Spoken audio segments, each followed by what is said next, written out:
Fala galera, aqui quem fala é o Lopes. Hoje a gente vai falar como pequenas ações podem gerar grandes resultados quando o assunto é finanças e investimentos. Pequenas ações diárias, ações mensais, você deixa de fazer com a sua esposa ou até mesmo com a pessoa com que você namora. E caso não seja feito, leva a um futuro desastroso na área das finanças. E quando eu falo desastroso, não é que você não vai ter nada, não vai constituir nada. Muito pelo contrário. É que para você constituir será muito mais trabalhoso. E se essas coisas forem adotadas desde o início, não somente do relacionamento, mas principalmente quando os dois estão juntos com o mesmo objetivo, fica muito mais fácil alcançar qualquer meta. A primeira ação cotidiana ou mensal é ter um planejamento de gastos. Isso acontece aqui em casa. E como é que isso acontece? Para que eu não te passe nada daquilo que é utopia ou muito pelo contrário, que eu não faço. A gente se planeja para ter um teto de gastos. Digamos que aqui em casa nosso teto de gastos seja de 5 a 6 mil reais por mês, incluindo todas as contas da casa, tá? Aluguel, mercado, gás, energia, streamings, entre outras coisas. E todo final de mês, depois que o mês virar, mas antes que a gente gaste qualquer centavo do outro mês, há uma reunião de alinhamento das finanças. Isso permite com que eu e minha esposa possamos caminhar rumo a uma direção e uma meta que depende do nosso dinheiro. A gente sabe para onde está indo cada centavo e que o nosso suor está sendo aplicado para construir o nosso sonho. Por exemplo, aqui no Rio de Janeiro, eu moro de aluguel, mas a gente tem a perspectiva de voltar para a nossa cidade natal e ao passo que a gente voltar, a gente já ter uma casa ou um apartamento que seja do nosso gosto e que primordialmente, pelo menos já esteja quitado ou em vias de ser quitado. Aqui em casa a gente segrega muitas funções. Minha esposa cuida de toda a casa, gerencia compras, refeições, intercala tudo isso com trabalhar fora. Além de tudo, eu trabalho fora e gerencio toda a parte financeira. Mas isso não impede de que ela compreenda e saiba de tudo que acontece, tanto na parte financeira, para que a gente possa saber para onde está caminhando cada centavo do nosso dinheiro, do plano não somente que é nosso, mas que aos poucos estamos executando. Mas para que essa conquista seja alcançada, a conquista de uma casa, um apartamento lá em Salvador, eu acredito que isso vem ao passo de a gente construa uma reserva financeira, uma renda passiva que permita que daqui a 10, 15, 20 anos a gente possa viver dos nossos rendimentos. Percebeu? Tudo isso pode parecer desconexo. Mas esses dois pontos da conquista do imóvel e da conquista de uma renda passiva está ligado a ter um planejamento. E esse planejamento que a gente adotou todo o início de mês e final de mês, para que a gente possa fazer as contas fecharem, saber onde a gente gastou mais, talvez em um mês, diminuir aquela área de gasto se não for necessária, adequar o valor das compras a uma realidade compatível com o que a gente precisa. O segundo ponto é, segregue as suas finanças. O que é que eu quero dizer com isso? Na prática, aqui em casa, tem o meu salário, o salário da minha esposa, que compõe a nossa renda familiar. Mas não é ela cuida do salário dela e eu cuido do meu salário.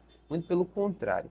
Apesar de eu gerenciar toda a parte financeira, ter pelo menos duas reuniões periódicas para que ela compreenda para onde nosso dinheiro está indo, a gente segregou parte da nossa renda em que a gente tem um teto de gasto pessoal. Um exemplo, o meu teto de gasto pessoal é R$ 1.000 por mês. O teto de gasto pessoal da minha esposa é R$ 1.500. Para quê? Para que se eu quiser tomar um sorvete, se eu quiser ir no cinema, se eu quiser sair para almoçar com meus amigos do trabalho, se eu quiser fazer qualquer coisa que gire em torno somente de mim, que não gire em torno nem da minha família, nem da minha esposa, eu tenha um dinheiro no meu bolso para que isso seja feito. E da mesma forma ela, para que ela possa ir no salão, para que ela possa comprar o que ela quiser, quando ela quiser, e que ela se sinta tão independente quanto eu me sinto. Para que ela também não precise ficar o tempo todo, me dá X quantidade de dinheiro, me dá Y quantidade de dinheiro. Não, a gente tem um teto de gasto. E esse teto de gasto permite que a gente tenha liberdade financeira dentro do nosso relacionamento financeiro. Ao passo que o limite desse teto de gasto tem que ser respeitado. Não somente o limite desse teto de gasto, mas o limite do teto de gasto do supermercado, o limite do teto de gasto de lazer que a gente tem todos os meses, o limite do teto de gasto de presente, porque a gente costuma se presentear todos os meses, e também o limite do teto de gasto em que a gente tem que investir. Apesar de parecer que são muitas divisões, todas elas funcionam em congruência. Elas permitem que a gente tenha uma melhor qualidade de vida, permite que cada um tenha sua independência financeira e permite que a gente possa avançar com as metas e objetivos como família. Ao passo que a gente também economiza e investe o nosso dinheiro. E o terceiro ponto é: invista cada centavo que você tem. Hoje em dia está muito fácil investir. Não é que nem antigamente, que os investimentos estavam limitados principalmente para as pessoas com muito dinheiro. Investir não está exclusivo a quem tem muito dinheiro ou muito patrimônio para investir. Com pelo menos R$ 100 você consegue fazer um bom investimento em ações e em fundos imobiliários. Não deixe as pessoas te enganarem achando que isso é restrito para uma classe social. Muito pelo contrário, também não permita que a sua realidade, se até agora não foi de uma boa educação financeira, faça com que o seu futuro não possa ser um futuro com renda passiva vivendo de dividendos. Porque apesar de parecer muito incomum nas pessoas que nos cercam, isso é muito mais comum do que se parece. Viver de dividendos é possível, sim. E eu posso te dizer isso porque, graças a Deus, hoje eu e a minha esposa já recebemos em dividendos pelo menos R$ 1.500 por mês. O meu aluguel é de exatamente R$ 1.500 por mês. Se eu quisesse hoje, o dinheiro de minha renda passiva, que cai todos os meses na minha conta, já pagaria o meu aluguel sem muito estresse. Mas olha, a gente tem que ser mais inteligente do que isso. Ao invés de eu pegar esse dinheiro e pagar meu aluguel, o que é que eu faço? Eu reinvisto esse dinheiro. Porque vai chegar um momento, talvez daqui a 5, 10, 15 anos, que é o meu planejamento, em que esse dinheiro vai ser um montante, toda a nossa vida gira em torno dele, pague todas as nossas contas e que o nosso salário seja somente para ser reinvestido. Observa que loucura! Isso vai fazer com que o nosso patrimônio cresça até que chegue um momento em que a gente possa falar: olha, não precisamos mais trabalhar. O dinheiro e o patrimônio financeiro que a gente construiu permitir que nossa família seja bancada.